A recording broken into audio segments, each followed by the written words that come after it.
Hello everyone, कैसे हो आप सब। आई होप कि आप सब बहुत अच्छे होंगे। और अगर आप अच्छे नहीं हो तो मैं दुआ करता हूं कि आप लोग बहुत जल्द बहुत अच्छे हो जाए। ठीक है, तो मेरा नाम योगेंद्र कुमार। और आज जो हम सीखने वाले हैं, जो हम समझने वाले हैं, वो एक बहुत क्रिटिकल जॉब है या एक क्रिटिकल रिस्पॉन्सिबिलिटी होती है जो हर उस बच्चे को सीखनी और समझनी चाहिए जो अपने आप को एज ए लीडर मानता है। यानी कि वो जैसे मान लो कुछ कंपनीज में होते हैं, मैनेजर्स होते हैं, सीईओ होते हैं, है ना, जिनके साथ एक टीम काम करती है, जिनके साथ एक टीम काम करती है और वो टीम को लीड करते हैं, टीम के लीडर होते हैं। अच्छा, ये अगर मैं बात करूं तो ये बिजनेस में भी होता है, क्योंकि बिजनेसमैन एक लीडर होता है। एक मैनेजर की बात करूं तो वो एटलीस्ट अपनी छोटी सी टीम को होल्ड करता है, तो वो भी एक लीडर होता है। एक सुपरवाइजर होता है, जैसे मान लो किसी कंपनी में सुपरवाइजर होता है, उसके अंडर 40 50 100 200 बच्चे काम करते हैं, वो भी एक लीडर होता है। अब यहाँ पे जो आप सीखने वाले हो, ये सिर्फ और सिर्फ बिजनेस और उन प्रोफेशंस के लिए बहुत क्रिटिकल होगा जिन प्रोफेशन में जो बंदा होता है वो एक टीम के साथ काम कर रहा होता है। तो नेशनल बिजनेस एजुकेशन सेंटर की ओर से ये चीज़ें आपको डिलीवर की जा रही है। मेरा नाम योगेंद्र कुमार, और ज़्यादा डिले ना करते हुए अब हम शुरू करते हैं। How to build a capable team. How to build एक कैपेबल टीम मतलब कि आप एक कैपेबल टीम को किस बिहाव पे बिल्ड करोगे, क्या रिस्पॉन्सिबिलिटी होती है, क्या उनकी परफॉर्मेंस होती है, किन किन क्रिटिकल पॉइंट्सों पे आप उनको जांचोगे कि ये मेरी टीम में रहने लायक है भी या नहीं, ये मेरी कंपनी में रहने लायक बंदा है भी या नहीं। तो आज हम जो इम्पोर्टेंट टॉपिक्स पे बात कर रहे हैं वो इम्पोर्टेंट टॉपिक्स है how to build a capable team.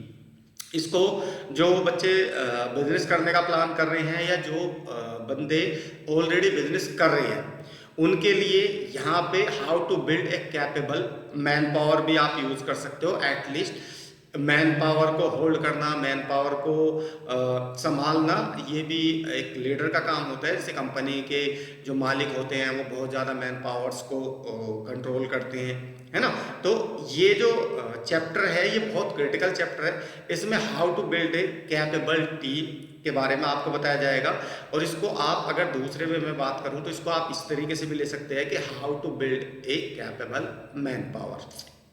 ठीक है, तो चलिए शुरू करते हैं अपने इस चैप्टर को और चलते हैं हम नेक्स्ट पेज पे। नेक्स्ट पेज में मैं थोड़ा सा इंट्रोडक्शन दे देता हूं आपको। इंट्रोडक्शन में क्या है, you can not run your company alone. मतलब अगर मैं बात करूं, आप एक किसी टीम के लीडर हो, तो कभी भी अगर आप लीडर हो किसी भी टीम के या किसी भी कंपनी के, तो आप अकेले उस काम को नहीं कर सकते जिस काम को करने के लिए आपको टीम की जरूरत होती है। क्योंकि एटलीस्ट आपके ऊपर प्लानिंग का प्रेशर बहुत ज़्यादा होता है, यानी कि प्लानिंग इतनी ज़्यादा हो जाती है तो आपको एक टीम मिलती है जो आपका सपोर्टिंग होती है, आपको सपोर्ट करती है आपके गोल को अचीव करने के लिए।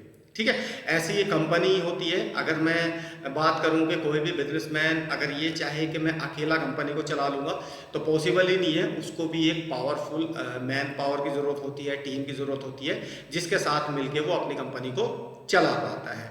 You need a powerful team या man power to run it. आपको एक पावरफुल टीम की और मैन पावर की ज़रूरत होगी जब आप इनको चलाओगे। ठीक है, अब चलते हैं आगे। You need to learn some important tips. आपको कुछ इंपॉर्टेंट टिप्स मैं देने वाला हूँ जो कि बहुत ज़्यादा क्रिटिकल होंगे।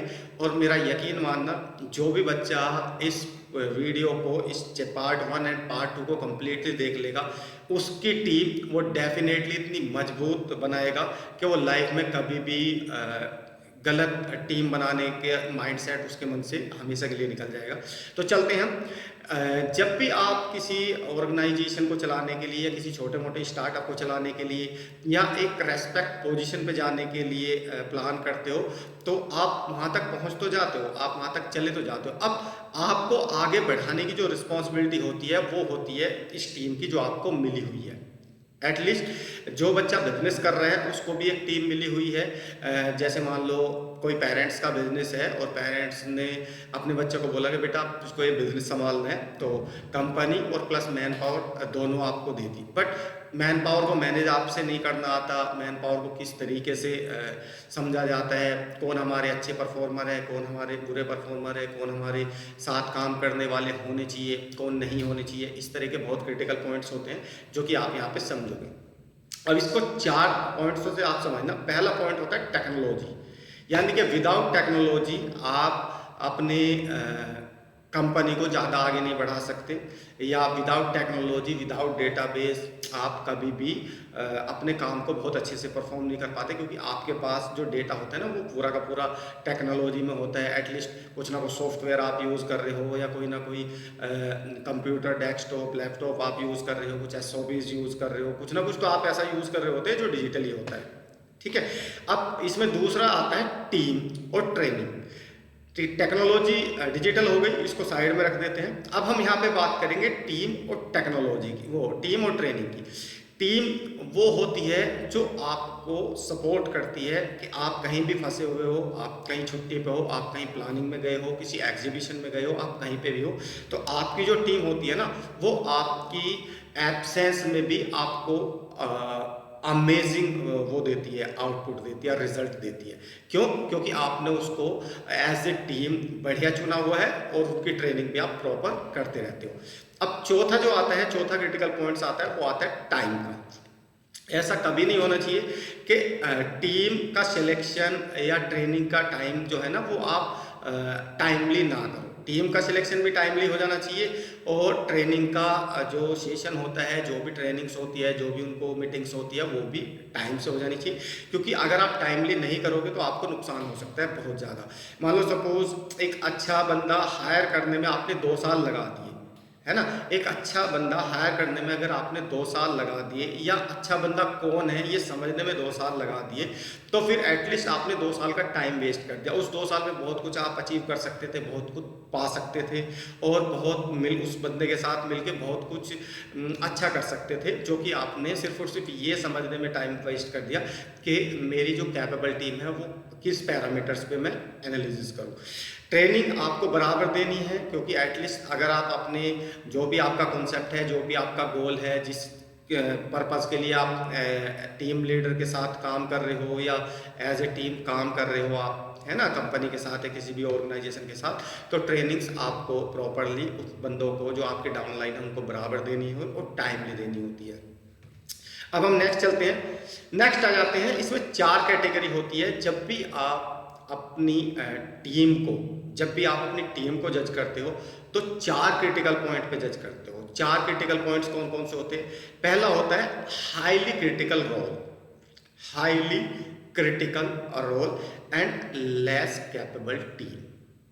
हाईली मतलब एक ऐसी रिस्पॉन्सिबिलिटी जो बहुत एजुकेटेड, बहुत समझदार आदमी जिसको 10-15 साल का एक्सपीरियंस हो वो ही निभा सकता है। ठीक है, ऐसा रोल, ऐसी रिस्पॉन्सिबिलिटी जिसको बहुत समझदार आदमी जिसने 5-10 साल काम किया हो उस इंडस्ट्री में और उसको नॉलेज बहुत अच्छी खासी होनी चाहिए। एक ऐसा रोल आप ऐसे आदमी को दे दो जो कैपेबल नहीं है, तो उस केस में क्या होता है, मैं एक एग्जांपल के साथ आपको समझा देता हूँ। मान लो जैसे एक सिक्योरिटी गार्ड का एक एग्जांपल ले लेते हैं। जैसे एक सिक्योरिटी गार्ड है, अब सिक्योरिटी गार्ड का जो रोल होता है वो क्या रोल होता है? वो होता है कि भाई अच्छे से वो निगरानी रखे बाहर के आने जाने वाले लोगों पे, कोई बाहर का बंदा ना आए। अच्छा, वो सारी एंट्रीज बहुत अच्छे से प्रॉपरली करे, कौन कब आया, कब गया, है ना, किस लिए गया, है ना, कौन किससे मिलने आ रहा है, उस तरीके की कुछ रिस्पॉन्सिबिलिटी होती है जो होती है एक सिक्योरिटी गार्ड की। और वहीं पे भी अगर मैं एक मैनेजर की रिस्पॉन्सिबिलिटी की बात करूँ तो मैनेजर की जो रिस्पॉन्सिबिलिटी होती है वो होती है प्लानिंग करना, मैनेज करना चीज़ों को, अपने जो डाउनलाइन वाले बंदे होते हैं उनको वर्क डेलीगेट करना, डेली उनसे उनकी परफॉर्मेंस का डेटा लेना, रिपोर्ट्स लेना, ये सारा काम होता है एक मैनेजर का। ठीक है। अब इसके ऊपर मैं थोड़ा सा और आगे चला जाता हूँ। वहाँ पे अगर मैं बात करूँ कि भाई एक जो कंपनी का मालिक होता है, ओनर होता है, उसकी रिस्पॉन्सिबिलिटी क्या होती है, तो उसकी रोल एंड रिस्पॉन्सिबिलिटी और हाई हो जाती है एक मैनेजर से या एक जीएम से। ठीक है, क्यों? क्योंकि हाई क्रिटिकल अगर रोल एंड रिस्पॉन्सिबिलिटी है किसी की, तो आपको वहाँ पे लेस कैपेबल टीम या लेस कैपेबल मैन पावर लगाने की ज़रूरत ही नहीं है। वहाँ पे आपको हाई रोल एंड रिस्पॉन्सिबिलिटी जो निभा सके, जो समझ सके, जो चीज़ों को समझने वाला बंदा हो, उसी को ही आपको हायर करना है। अदरवाइज आपको दिक्कत हो सकती है कि भाई रोल एंड रिस्पॉन्सिबिलिटी तो बहुत हाई है, बट जो टीम का बंदा है, जो उस काम को जिसको आपने दिया हुआ है, वो उतना कैपेबल नहीं है, उतना योग्य नहीं है जिसको आपने वो काम दिया हुआ है। तो यहाँ पे इस चीज़ का ध्यान रखना, अगर रोल एंड रिस्पॉन्सिबिलिटी बहुत क्रिटिकल है, बहुत हाई है ना, तो वो उसी बंदे को देनी है जो उसके लायक हो। ठीक है, पहला पॉइंट। अब दूसरे पॉइंट पे चलते हैं। दूसरा पॉइंट क्या बोलता है? दूसरा पॉइंट बोलता है हाईली क्रिटिकल रोल, मतलब हाईली क्रिटिकल रोल है एट हाईली कैपेबल टीम।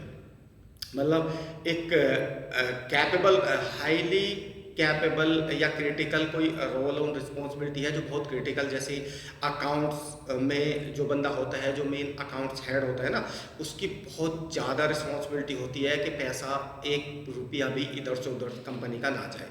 बहुत ज़्यादा बड़ी रिस्पॉन्सिबिलिटी। एक प्रोडक्शन मैनेजर की अगर मैं रिस्पॉन्सिबिलिटी की बात करूं, तो प्रोडक्शन जो मैनेजर होता है ना, उसको प्रोडक्शन में ज़रा भी डिले नहीं होना चाहिए, क्योंकि अगर प्रोडक्शन में डिले हुई तो माल टाइम से नहीं पहुंचेगा, और माल टाइम से नहीं पहुंचेगा तो कस्टमर नाराज़ होगा, कस्टमर नाराज़ होगा तो सिंपल सी बात है, बिजनेस देगा नहीं वो आगे से, अगर उसके पास लेट डिलीवरी जाती है।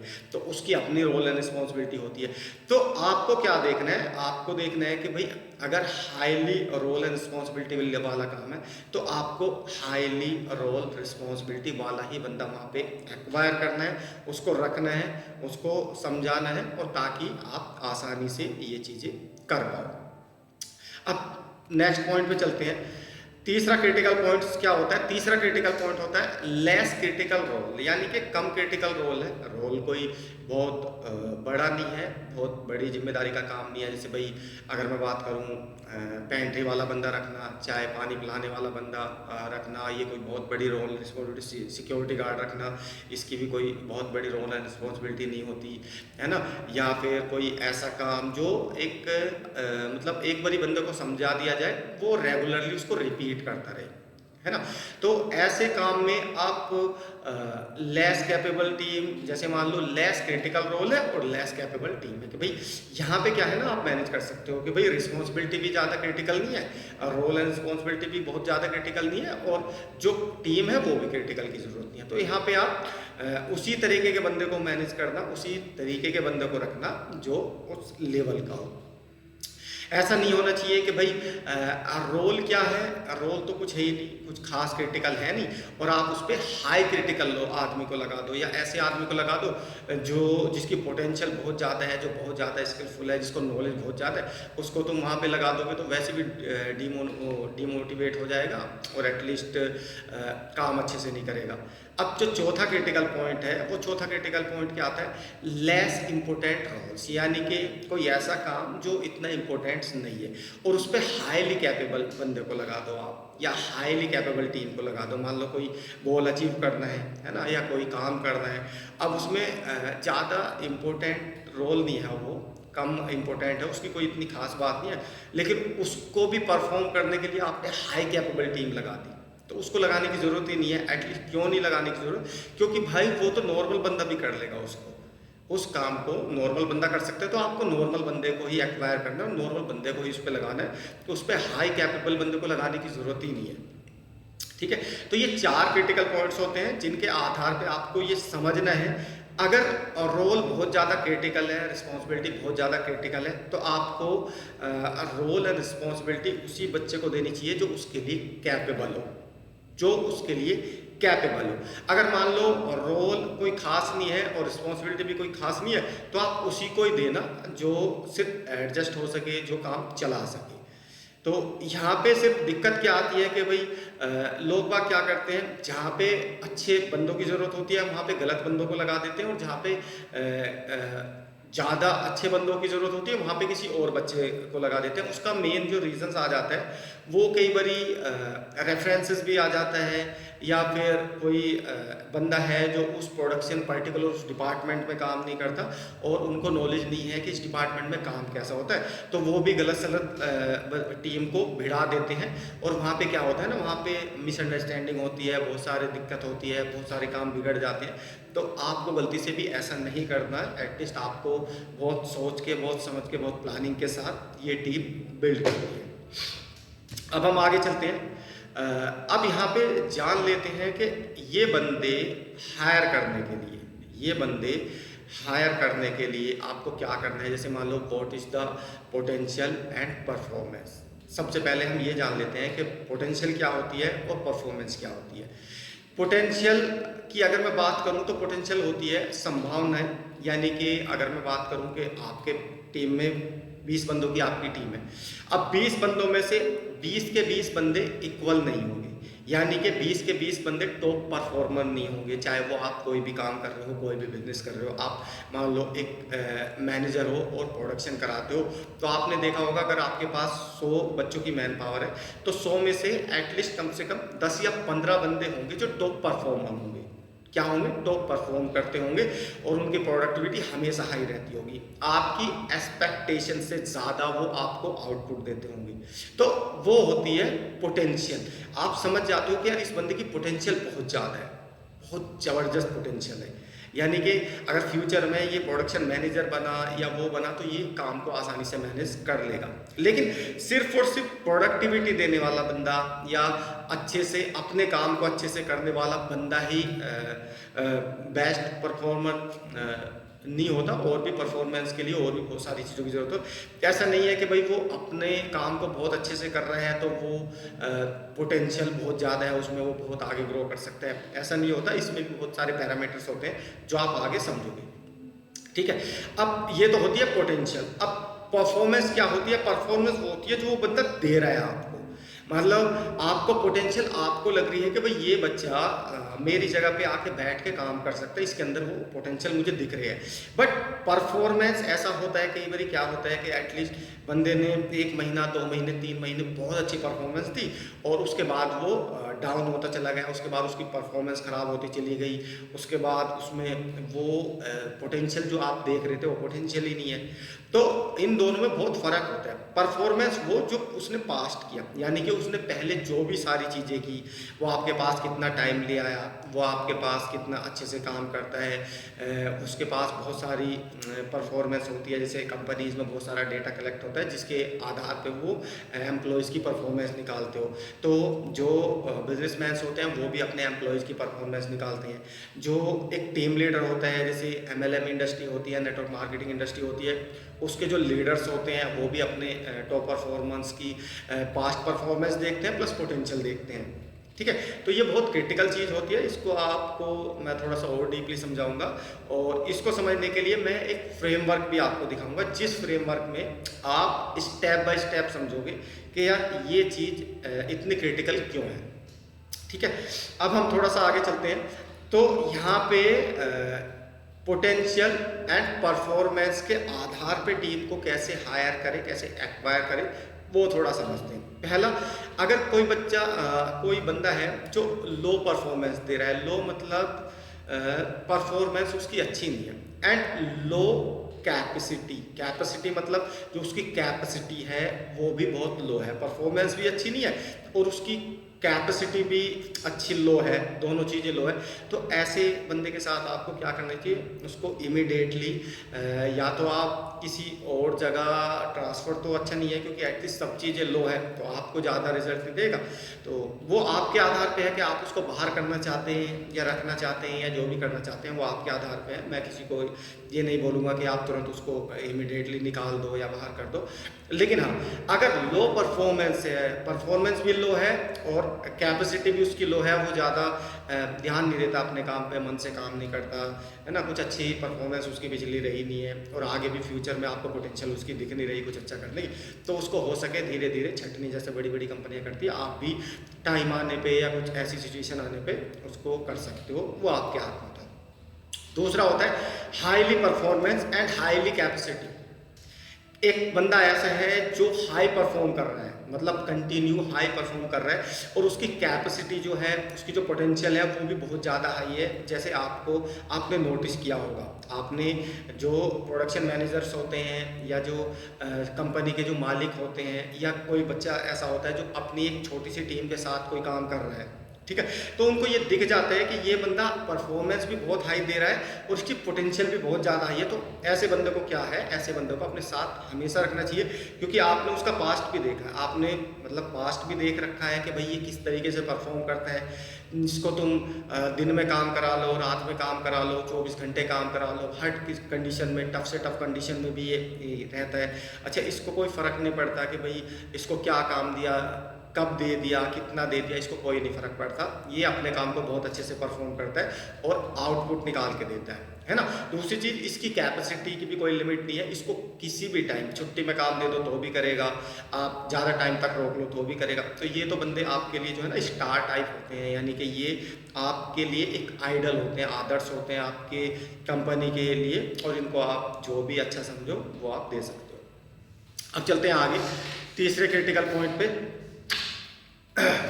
तीसरा क्रिटिकल पॉइंट आता है high capacity but low performance. मतलब हाईली कैपेसिटी, उस बंदे की कैपेसिटी बहुत हाई है, यानी कि उसको वो काम कुछ भी दे सकते हो आप, भाई कोई भी काम दे दो फटाफट कर देता है, उसकी कैपेसिटी बहुत ज़्यादा है, वो बहुत सारी चीज़ें जानता है, बहुत ज़्यादा नॉलेजेबल बंदा है। और लेकिन परफॉर्मेंस उसकी अच्छी नहीं है। परफॉर्मेंस मतलब वो टाइमली थोड़ा सा नहीं आता है, 1-2 घंटा लेट हो जाता है, या फिर अटेंडेंस थोड़ी कम है, या और बहुत सारे रीजंस हो सकते हैं उसकी परफॉर्मेंस कम होने के, बट उसकी कैपेसिटी जो है वो बहुत ज़बरदस्त है। तो ऐसे बंदे को आपको क्या करना है, या तो आप रिप्लेस कर सकते हो उसको किसी ऐसी जगह जहाँ वो और अच्छी परफॉर्म कर सके, वो और अच्छा परफॉर्म कर सके, ऐसी जगह आप उसको रिप्लेस कर सकते हो, या फिर आप देख सकते हो, समझ सकते हो कि वो बंदा कहाँ पे और बेहतर परफॉर्मेंस हमें दे सकता है, क्योंकि परफॉर्मेंस लो आ रही है, कैपेसिटी बंदे की बहुत ज़बरदस्त है, कैपेबिलिटी उसके अंदर बहुत ज़बरदस्त है ना। तो इसको कहाँ पे रिप्लेस किया जाए ताकि हम और अच्छे आउटपुट इससे ले सके, तो ये बंदा भी आपका काफ़ी वैल्यूबल होता है। अब चौथे क्रिटिकल पॉइंट पे चलते हैं। चौथा जो क्रिटिकल पॉइंट्स है वो आता है हाईली परफॉर्मेंस। मतलब परफॉर्मेंस उसकी बहुत हाई रही है बट लो कैपेसिटी। परफॉर्मेंस तो बहुत ज़्यादा हाई है उसकी, है ना।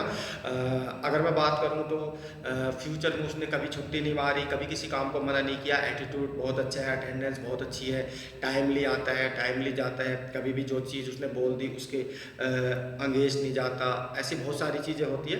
तो आपने देखा कि परफॉर्मेंस बहुत अच्छी है बच्चे, है ना, बट कैपेसिटी इतनी नहीं झेल पाएगा। कैपेसिटी मतलब भाई वो उसको अगर आप चाहो कि भाई 12-13 घंटे 14 घंटे काम करा लो रेगुलरली, तो उसकी कैपेसिटी नहीं है, वो नहीं झेल पाएगा। या और ऐसा काम उसको दे दो कि भाई जो वो नहीं झेल पाता हो, तो उस केस में आपको उस बंदे को क्या करना है, उसको उसके सेम रोल में डाल सकते हो। सेम रोल मतलब उसका जो भी रोल्स हो, जो भी उसकी रिस्पॉन्सिबिलिटी हो, उसको उसी में रिटेन करने की कोशिश करें, उसको साथ रखें, क्योंकि एटलीस्ट वो बंदा परफॉर्म कर रहा है आपको। और लो कैपेसिटी यानी कि उसकी जो कैपेसिटी है वो लो है, उससे कोई फ़र्क नहीं पड़ेगा आपको। क्यों नहीं फ़र्क पड़ेगा? क्योंकि उसकी परफॉर्मेंस बहुत आई है। वो हो सकता है आप कोई नया बंदा एक्वायर करो, कोई नया बंदा हायर करो, और नया बंदा हायर करने के बाद आप उसको 6 महीने या 1 साल सिखाने में लगाओ, और फिर भी जो काम वो 8 घंटे में करता है ये बंदा आपका 2 ही घंटे में कर दे, तो एटलीस्ट ये बंदा आपके 6 घंटे सेव कर रहा है। तो ऐसे भी बंदों को पहचानो कि जो ज़्यादा काम बहुत कम टाइम में करके दे देते हैं और आपको ज़्यादा सिरदर्दी लेने की ज़रूरत नहीं पड़ती। अगर सिरदर्दी दे रहा है तो फिर आपको अपने हिसाब से डिसीजन लेने के राइट्स होते हैं, जैसा आपको अच्छा लगे आपको वैसा करना है। अब नेक्स्ट चलते हैं। ये कुछ इंपॉर्टेंट पॉइंट्स है, कुछ इम्पोर्टेंट पॉइंट्स है जो आपको मेंटेन करने हैं अपने टीम को अच्छे से बिल्ड करने के लिए। सबसे पहले आपको आइडेंटिफाई करने हैं important departments in your company. यानी कि अगर आप कोई कंपनी चलाते हो या कोई टीम चलाते हो या कोई छोटा सा नेटवर्क है आपका जिसके आप लीडर हो, तो आपको उनके लिए जो उनकी रोल एंड रिस्पॉन्सिबिलिटी है, जिस डिपार्टमेंट में भी आपने वो दी हुई है, आपको उसको आइडेंटिफाई करना है। क्या करना है, आइडेंटिफाई करना है। उसके बाद आपको क्या करना है, identify people in your company who are capable of handling critical department responsibilities. आपको वो भी बच्चा एनालिसिस करना है, उस बच्चे को भी एनालिसिस करना है जो बहुत ज़्यादा कैपेबल है और एक अच्छे डिपार्टमेंट की रिस्पॉन्सिबिलिटी को निभाने के लिए भी बहुत ज़्यादा रेडी रहता है। और तीसरा जो क्रिटिकल पॉइंट्स है वो आता है डिटरमाइन योर एम्प्लॉयज़। आपके एम्प्लॉयज़ हो या आपके टीम मेंबर्स हो या आपकी टीम हो, जो भी हो, है ना, डिटरमाइन करना है आपको स्किल, उसकी विलिंगनेस, उसकी पास्ट परफॉर्मेंस, उसके फीचर पोटेंशियल, है ना, और उनको place then in the right department. इस तरीके से इन सारी चीज़ों को आप देख के जज करके आप उनको राइट, जो भी उनके डिपार्टमेंट हो, जो भी रोल रिस्पॉन्सिबिलिटी उनके लिए राइट बैठती हो, वो आपको उनको देनी है। ये तो था एक क्रिटिकल मैथमेटिक्स मान लो, या एक तरीका मान लो कि भाई जिससे आप एक कैपेबल टीम को जज कर सकते हो, समझ सकते हो कि भाई कौन क्या है। अब मैं बात करने जा रहा हूँ एक ऐसे फॉर्मेट की जो बहुत ज़्यादा क्रिटिकल रहेगा आपको। वो टोटली एक फ्रेमवर्क है। क्या है, टोटली फ्रेमवर्क, जो कि स्टैंडर्ड फ्रेमवर्क में बना हुआ। उसमें मैं ये सारी चीज़ें आपको प्रैक्टिकल करके दिखाऊंगा। प्रैक्टिकल मतलब कि भाई आप एक एक चीज़ होती हुई देखोगे उस पूरे के पूरे फ्रेमवर्क के अंदर। यहाँ पे क्या है, मैंने एक थ्योरिकल आपको कॉन्सेप्ट समझाया, यानी कि थ्योरिकल समझाया। यहाँ पे प्रैक्टिकल कुछ नहीं हुआ, आप समझ रहे हो। यहाँ पे प्रैक्टिकल कुछ नहीं हुआ। हो सकता है कुछ चीज़ें आपकी समझ में आई हो और कुछ चीज़ें आपकी समझ में ना आई हो, लेकिन जो आप इसका पार्ट 2 देखोगे उसमें आप सब कुछ प्रैक्टिकल होते देखोगे। प्रैक्टिकल आपको एक एक चीज स्टेप बाय स्टेप समझाई जाएगी उस फ्रेमवर्क में, और दिखाया जाएगा कि कैसे आप उस फ्रेमवर्क के थ्रू एक अच्छी टीम को बिल्ड कर सकते हो और बहुत अच्छे से उस टीम से अच्छी परफॉर्मेंस निकाल सकते हो। तो आज के लिए इतना ही। Thank you very much. अगर मेरी वीडियो आपको अच्छी लगी हो तो please like, share and subscribe कर दें। और मेरा एक इम्पोर्टेंट मैसेज आपके लिए, आप गलती से भी इसका पार्ट 2 मिसिंग मत करना, क्योंकि हो सकता है ये थियोरिकल था, इसमें बहुत सारी चीज़ें आपको समझ में ना आई हो, लेकिन जो प्रैक्टिकल होने वाला है, जो फ्रेमवर्क में होने वाला है, उसको एक एक स्टेप को आप प्रैक्टिकल समझोगे, बहुत अच्छे से समझोगे। तो उसको मिसिंग मत करना। वो पार्ट 2 होगा इसी चैप्टर का पार्ट 2, जो बहुत क्रिटिकल बनाया है मैंने आपके लिए, तो उसको गलती से मिसिंग मत करना। चलिए मिलते हैं नेक्स्ट इसके पार्ट 2 में, और उसमें हम करते हैं प्रैक्टिकली ये एक्टिविटी कि हम कैसे एक शानदार टीम बिल्ड कर सकते हैं अपने लिए। तो आज के लिए इतना ही। Thank you very much. मिलते हैं हम अपने इसके पार्ट 2 में, और थैंक यू वेरी मच।